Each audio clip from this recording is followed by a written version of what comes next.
Pak Bakri. Terima kasih Yang Berhormat Datuk Yang di-Pertua atas peluang yang diberikan untuk membahaskan usuh menjunjung kasih titah diraja daripada Seri Paduka Baginda Yang di-Pertuan Agong. Sebelum saya memulakan perbahasan saya menjunjung kasih dan merafak sembah setinggi-tinggi tahniah ke bawah Duri Yang Maha Mulia Sultan Ibrahim bin Almarhum Sultan Iskandar yang telah dilantik sebagai Seri Paduka Baginda Yang di-Pertuan Agong yang ke-17.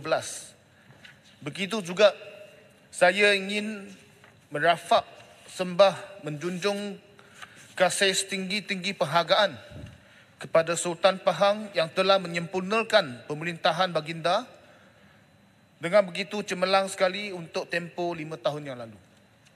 Datuk Yang di-Pertua,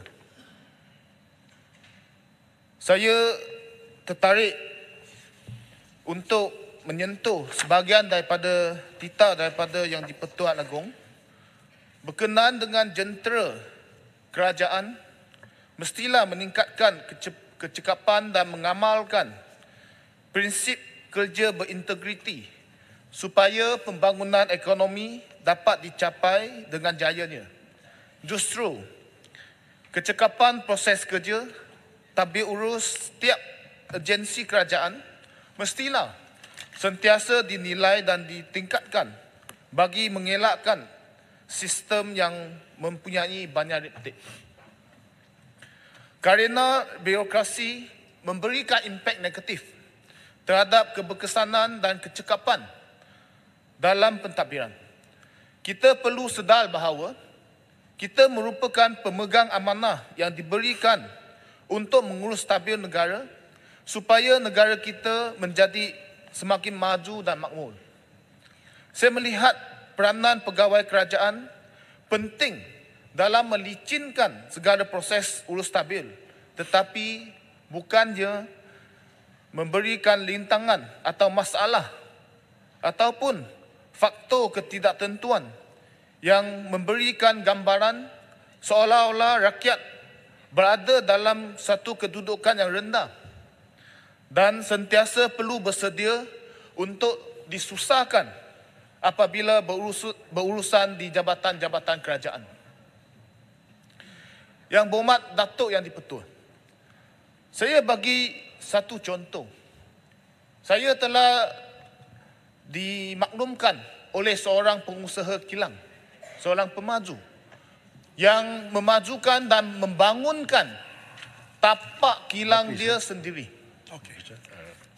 Setelah selesainya proses pembinaan dan pembangunan di tapak kilangnya, beliau cuba untuk memohon CCC daripada pihak berkuasa tempatan.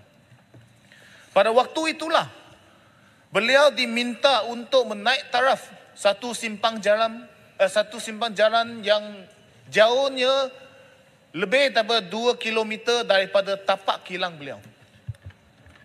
Apabila sekiranya beliau gagal untuk mematuhi syarat tersebut, seolah-olah permohonan CCC beliau akan ditangguhkan dan tidak diberi kepastian bilakah masa akan diberikan CCC terhadap kilang beliau. Dan keadaan ini telah menambahkan kos lebihan sebanyak 2 juta kepada pembangunan beliau. Ini tidak termasuk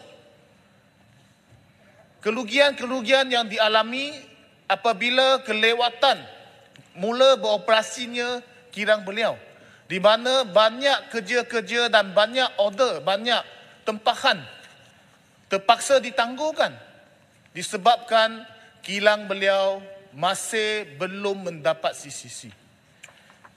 Jadi saya ingin tanya kepada jabatan-jabatan yang berkenaan, apakah justifikasi atau pertimbangan apabila sesebuah pembangunan itu dikenakan syarat pada peringkat akhir ataupun pada pengakhiran sesebuah pembangunan tersebut, tetapi bukannya pada peringkat awal ataupun peringkat perancangan sesebuah pembangunan tersebut. Sebab saya faham kadang-kala mungkin pihak berkuasa tempatan dan jabatan-jabatan lain seperti JKR, seperti JPS dan jabatan lain akan membuat syarat sebegini bagi menjimatkan kos atau menjimatkan peruntukan kerajaan. Tapi soalannya, mengapakah syarat-syarat seperti ini tidak dimaklumkan atau dikenakan semasa peringkat awal perancangan sesebuah projek tersebut, iaitu semasa permohonan kebenaran merancang dibuat, iaitu pada peringkat awal sekali, supaya sesebuah projek itu dapat diketahui dari awal berapa kos yang akan terlibat. Bukan seperti sekarang, tiba-tiba dimaklumkan atau diminta untuk membuat tambahan kerja. Tiba-tiba ada pindaan terhadap sebuah pembangunan itu sehingga membuatkan sesuatu pembangunan itu mendatangkan kerugian kepada pemaju. Yang berhormat Tan Sri Yang di-Pertua, dalam usaha memperkukuhkan ekonomi, kita perlu juga lihat kepada selok-belok dan juga kadang-kala mungkin sesebuah perkara yang dinampak kecil. Saya bagi satu contoh yang berhormat Tan Sri Speaker, iaitu isu berkaitan dengan masalah pendaftaran akaun e-dompet di sebahagian kalangan pengguna baru akibat nombor telefon bimbit mereka telah didaftarkan sebelum ni oleh orang yang lain. Saya bagi satu contoh untuk bagi satu gambaran yang lebih jelas, iaitu individu A telah memberi satu SIM card baru dengan menggunakan nombor telefon untuk daftarkan e-dompet dengan misal kata Touch 'n Go. Setelah setahun, A ni telah berhenti menggunakan nombor ini, dan telco akan membekukan nombor ini untuk satu tempoh. Setahu saya sekarang 6 bulan. Selepas 6 bulan, nombor A akan dilepaskan ke pasaran. Dan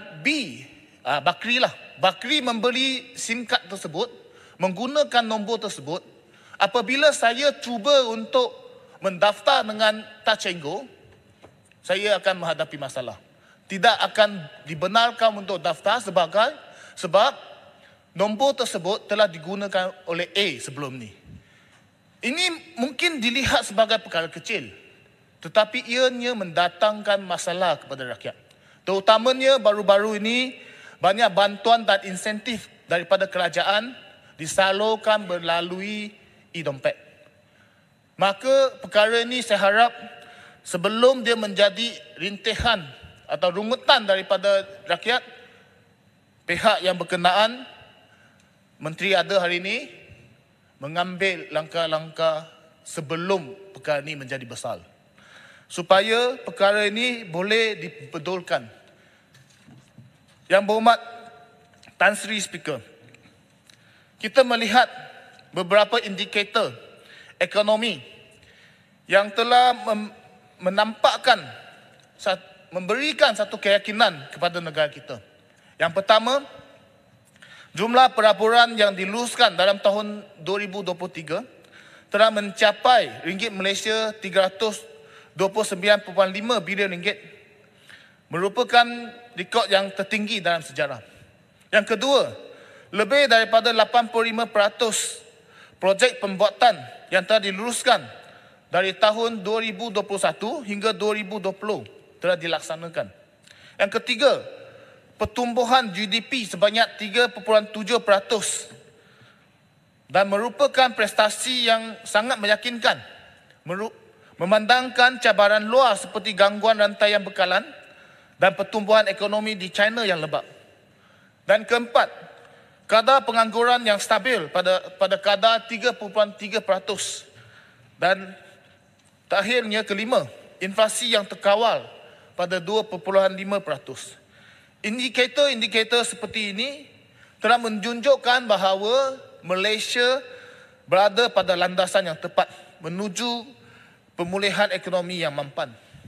Namun persoalannya ialah, walaupun terdapat kelangka yang jelas, apakah sebab yang menyebabkan penurunan nilai mata wang ringgit masih berterusan? Antara sebab ataupun faktor yang menyebabkan perkara ini, saya lihat mungkin keyakinan terhadap komitmen reformasi yang kukuh dan pelaksanaan yang efektif daripada pihak kerajaan bagi mengatasi cabaran ekonomi semasa dan meletakkan asas untuk pertumbuhan jangka panjang yang inklusif dan mampan. Saya ingin memberi satu contoh, Yang Berhormat Tan Sri Speaker. Antara satu anjakan yang besar dalam RMK yang ke-12 adalah perumahan untuk rakyat. Salah satu strategi utama dalam mempercepatkan peralihan daripada konsep pemilikan kepada konsep tempat tinggal. Di bawah konsep ini, tumpuan akan beralih daripada pemilikan rumah kepada penyewaan rumah. Namun setakat ini, saya perhatikan bahawa tiada kemajuan yang signifikan berkenaan dengan peralihan konsep ini. Konsep ini hanya akan berjaya dengan adanya pasalan sewaan yang matang. Saya telah beberapa kali membangkitkan isu rang undang-undang Akta Sewaan Kediaman ataupun RTA dalam Dewan Mulia ini, tetapi jawapan yang selalunya diterima adalah sedang dalam proses libat urus. Standard answer. Akta ini, Yang Berhormat Tan Sri Speaker, telah diluruskan secara prinsip oleh Kabinet dalam Mesyuarat Jemaah Menteri pada 23 Zun 2021 dan telah mendapat kelulusan prinsip untuk penggubalan dia. Jadi sudah 3 tahun berlalu, RUU Akta RTA ini masih belum dibentangkan dalam Parlimen.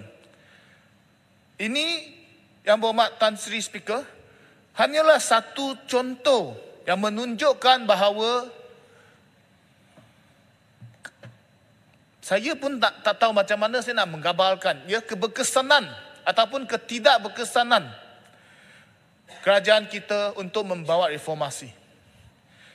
Maka saya harap kerajaan sentiasa serius, terutamanya apabila kita membawa reformasi ataupun keyakinan kepada rakyat.